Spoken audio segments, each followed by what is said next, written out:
20º día. Desde hoy voy a examinar, Dr. Zignagel, la cuestión cátara, la más significativa de las producciones de la sabiduría hiperbórea, que se opuso a los planes de la Fraternidad Blanca en el siglo XIII. Fue en el contexto del catarismo cuando Santo Domingo fundó la Orden de los Predicadores, que permitiría a los señores de Tarsis actuar de manera encubierta. Es necesario entonces describir dicho contexto para que resulte claro el objetivo buscado por Santo Domingo y los señores de Tarsis. Ante todo, cabe advertir que calificar de herejía al catarismo es tan absurdo como hacerlo con el budismo o el islamismo. Como estos, el catarismo era otra religión, distinta de la católica. Herejía es, por definición, error dogmático sobre la doctrina oficial de la Iglesia. No es hereje quien profesa otra religión, sino quien desvirtúa o interpreta torcidamente el dogma católico, tal como Arrio o los mismos templarios Holland, que fueron los herejes más diabólicos de su época. Por supuesto que aunque entonces se hubiese aceptado que los cátaros practicaban otra religión como los sajones, ello no habría significado diferencia alguna en el resultado. Nada los podría haber salvado de la sentencia de exterminio de los Golem. Herejes eran sin dudas los arrianos, pero no lo serían los cátaros. Esto eran, sí, enemigos de la Iglesia, a la que denominaban la sinagoga de Satanás. Para comprender el problema hay que considerar que lo que los cátaros conocían en realidad era la sabiduría hiperbórea, a la que enseñaban valiéndose de símbolos tomados del mazdeísmo, del servanismo, del gnosticismo, del judeocristianismo, etc. Por consiguiente, predicaban que el bien era de naturaleza absolutamente espiritual y estaba del todo fuera de este mundo. El espíritu era eterno e increado y procedía del origen del bien. El mal, por el contrario, tenía por naturaleza todo lo material y creado. El mundo de la materia, donde habita el animal hombre, era intrínsecamente maligno. El mundo había sido creado por Jehová Satanás, un demiurgo demoníaco. Rechazaban por lo tanto la Biblia, que era la palabra de Satanás, y repudiaban especialmente el Génesis, donde se narraba el acto de crear el mundo por parte del demonio. La Iglesia de Roma, que aceptaba la Biblia, era pues la sinagoga de Satanás, la morada del demonio. El animal hombre creado por Satanás tenía dos naturalezas, el cuerpo material y el alma. A ellas se había unido el espíritu increado que permanecía desde entonces prisionero de la materia. El espíritu, incapaz de liberarse, residía en el alma, y el alma animaba el cuerpo material, el cual se hallaba inmerso en el mal del mundo material. El espíritu se hallaba así hundido en el infierno, condenado al dolor y al sufrimiento que Jehová Satanás imponía al animal hombre. Los cátaros, es decir, los hombres puros, debían pretender el bien. Eso significaba que el espíritu debía regresar a su origen aborreciendo previamente el mal del mundo material. Aseguraban que el Espíritu Santo estaba siempre dispuesto para auxiliar al espíritu prisionero en la materia y que respondía a la solicitud de los hombres puros. Entonces los cátaros tenían el poder de transmitir el Espíritu Santo a los necesitados de ayuda por medio de la imposición de manos, acto al que denominaban consolamentum. Afirmaban además la existencia de un Christos eterno e increado, al que llamaban Lucibel, que solía descender voluntariamente al infierno del mundo creado para liberar al espíritu del hombre. Rechazaban la cruz por constituir un símbolo del encadenamiento espiritual y del sufrimiento humano. Eran iconoclastas a ultranza y no admitían ninguna forma de representación de las verdades espirituales. Practicaban la pobreza y el ascetismo y desconfiaban de las riquezas y bienes materiales, especialmente si procedían de personas que se decían religiosas. Sostenían que la más elevada virtud era la comprensión y expresión de la verdad y que el más grande error era la aceptación y propagación de la mentira. Reducían la alimentación al mínimo y recomendaban no abusar del sexo. Prohibían la procreación de hijos porque contribuía a perpetuar el encadenamiento del espíritu a la materia. Es evidente, Dr. Signagel, que los conceptos de la religión cátara no procedían de una herejía católica, sino de la sabiduría hiperbórea. Sin embargo, a quienes desconocían tal filiación o estaban fanatizados y controlados por los golem, no era difícil convencerlos de que se trataba de una diabólica herejía, especialmente si la mirada se posaba sobre la forma exterior del catarismo, porque los cátaros, con el fin declarado de competir con los católicos por el favor del pueblo, se habían organizado también como iglesia. El porqué de esta decisión, que los iba a enfrentar de manera desventajosa con una Europa católica condicionada ya por la idea de que era legítimo montar cruzadas militares contra pueblos que profesaban otra religión, hay que buscarlo en las creencias ancestrales de la población occitana. Indudablemente existían conexiones entre los cátaros y los maniqueos bogomilos de Bulgaria, Bosnia, Dalmacia, Serbia y Lombardía, mas esos contactos eran naturales entre pueblos o comunidades que compartían la herencia de la sabiduría hiperbórea y no implicaban dependencia alguna.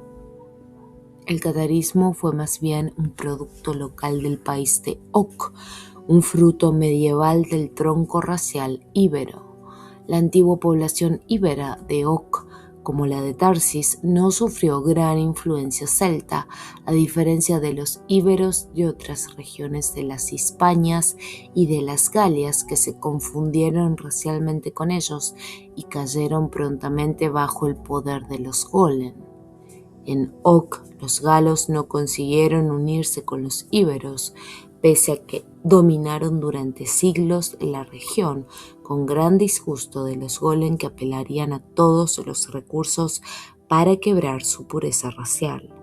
Empero los occitanos se mezclarían luego con pueblos más afines, de modo semejante a los tartesios, especialmente con los griegos, los romanos y los godos. En un remoto pasado, los atlantes blancos les habían comunicado la misma sabiduría que a sus hermanos de la península ibérica, para después incluirlos en el pacto de sangre. Poseyeron pues su propia piedra de Venus y la perdieron a mano de los golem cuando estos sacerdotes del pacto cultural favorecieron las invasiones de los volscos, tectosagos y arecómicos, los bebrices, belavos, gábalos y elbios, además de instalarse en la costa mediterránea con los fenicios en sus colonias de Agde, Narbona y Portvendres, que en principio se llamó Puerto de Astarte.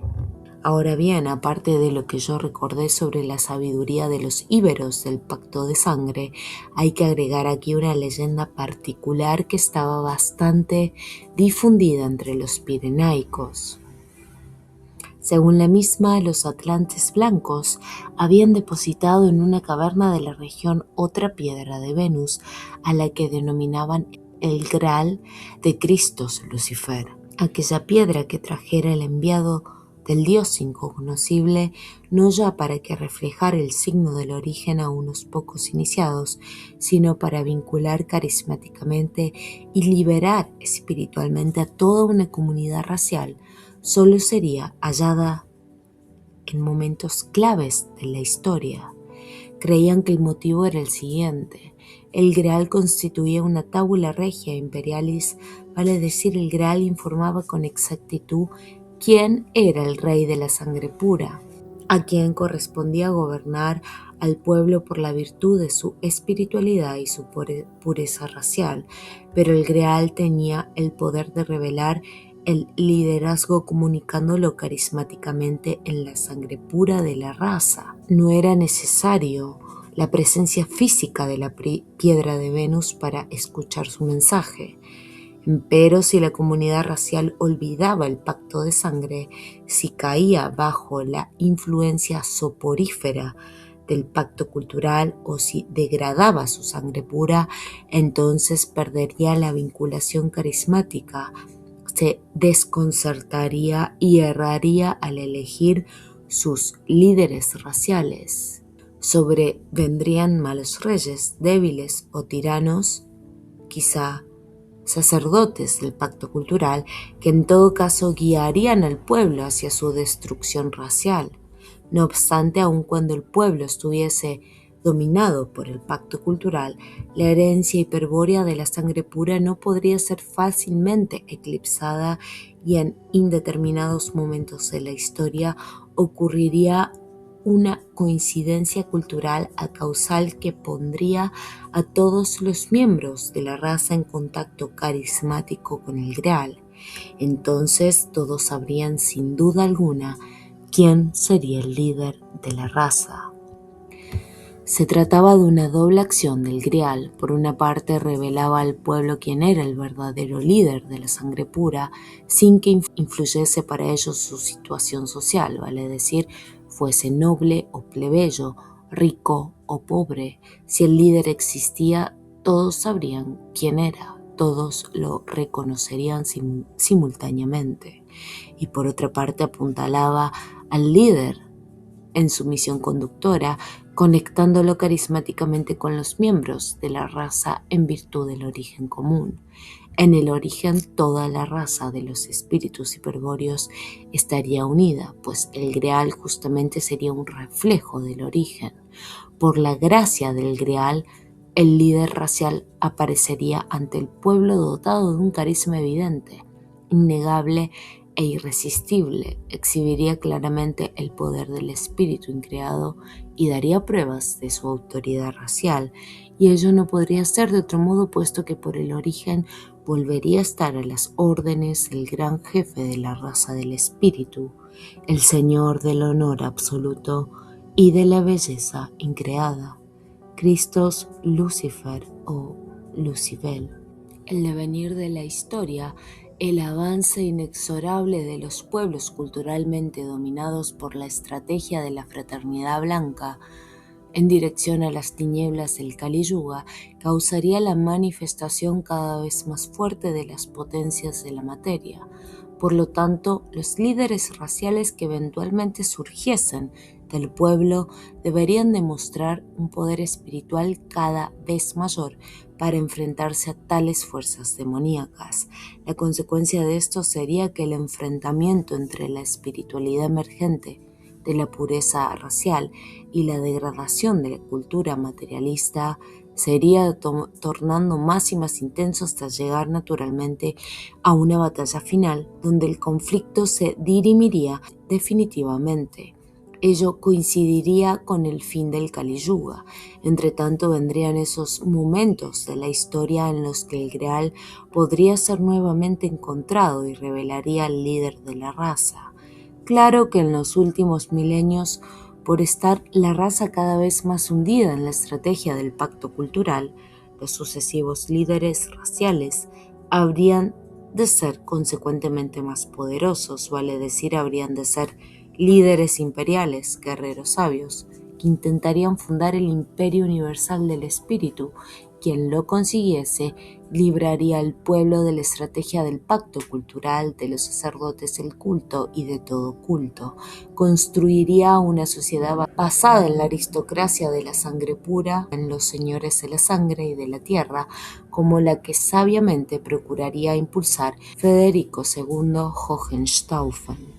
Y aquí llegamos a la causa oculta de la expansión cátara en el siglo XIII. En aquel tiempo existía la convicción generalizada entre los occitanos, incomprensible para quienes carecían de pureza racial o desconocían la sabiduría hiperbórea de que estaba próximo a llegar o había llegado uno de esos momentos de la historia en los que surgiría el líder racial, el emperador universal del espíritu y de la sangre pura. Era un presentimiento común que brotaba de una fibra íntima y unía a todos en la seguridad del advenimiento regio, y esa unidad espontánea era causa de profundas transformaciones sociales. Parecía como si los esfuerzos enteros del pueblo se hubiesen de pronto coordinado en una empresa espiritual conjunta, en un proyecto cuya realización permanente era la generación de la brillante civilización de Ok. La poesía, la música, la danza, el canto coral, la literatura alcanzaban allí gran esplendor, mientras se desarrollaba una lengua romance de exquisita precisión semántica, muy diferente al idioma más bárbaro de los francos del este.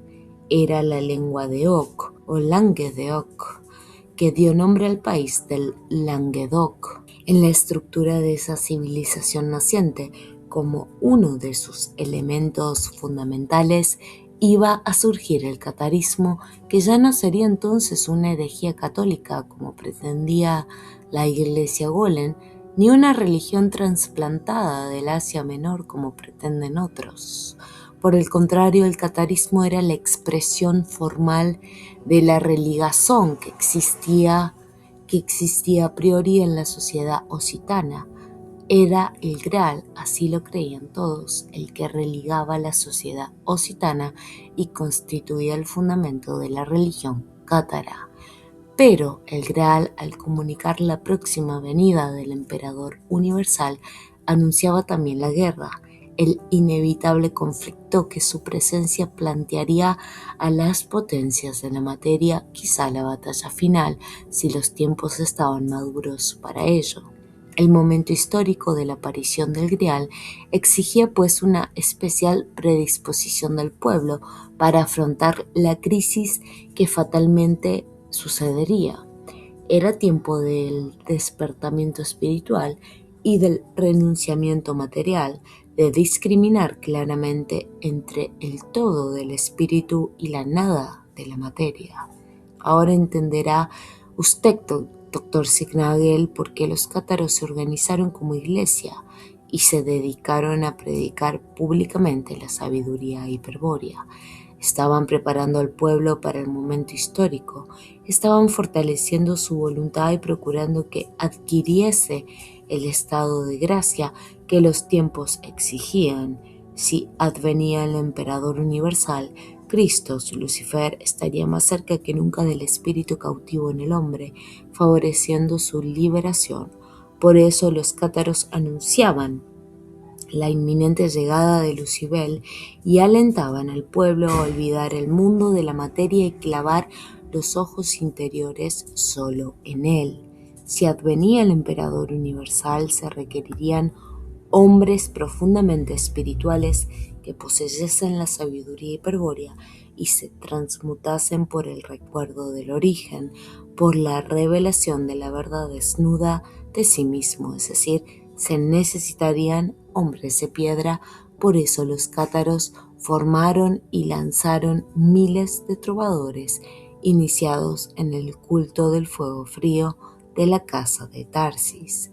Ellos tenían la misión de recorrer el país y encender en los nobles de la sangre, nobles o plebeyos, ricos o pobres, la flama del fuego frío, el amor de la diosa Pirena, a quien nombraban simplemente como la dama o la sabiduría. Y los nobles de la sangre, si comprendían el trovar clus, se convertían en caballeros desposados con su espada, una bruna de Nabután, que en ocasiones consagraban a una dama de carne y hueso, a una mujer Calibur que era capaz de inmortalizarlos más allá de la negrura infinita de su señal de muerte.